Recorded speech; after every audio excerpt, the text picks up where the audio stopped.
qualité de porte-parole du président Moïse Katumbi, j'entends porter à la connaissance de tout un chacun la clarification suivante.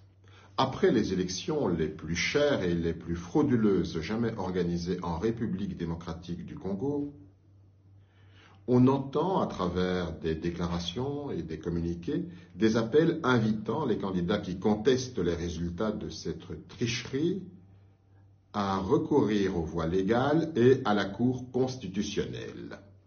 Mon devoir consiste à rappeler à ceux-là que pour se maintenir au pouvoir, le régime en place a mis en place une structure officielle de fraude allant de la CENI à la Cour constitutionnelle. D'ailleurs, toutes les organisations chargées du processus électoral ne sont présidées que par des éléments, des membres appartenant à la tribu de Félix Tshisekedi.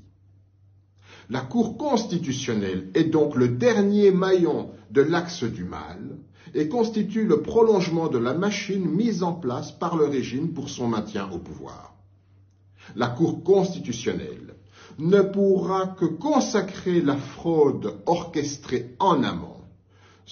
Recourir à elle lui permettra de blanchir la fraude de M. Kadima et de jouer pleinement son rôle dans l'axe du mal contre les vraies élections. M. Denis Kadima a planifié et organisé un chaos qui ne pourra jamais être annulé par la Cour constitutionnelle, déjà trop décriée dans son fonctionnement et surtout pour son président. Autre chose. Suite à toutes les irrégularités reconnues même par M.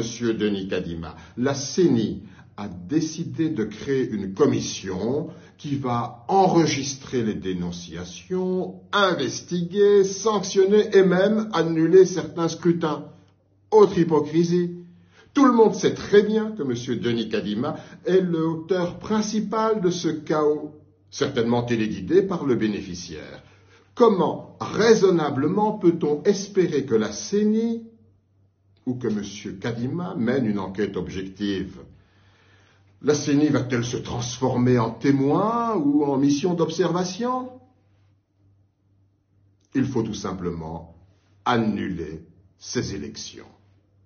Il y a impérieuse nécessité pour tout le monde de continuer à démontrer toute la fraude qui discrédite foncièrement ce processus mafieux, qui n'aura été qu'un gouffre financier, plus d'1,2 milliard de dollars américains divertis entre des copains.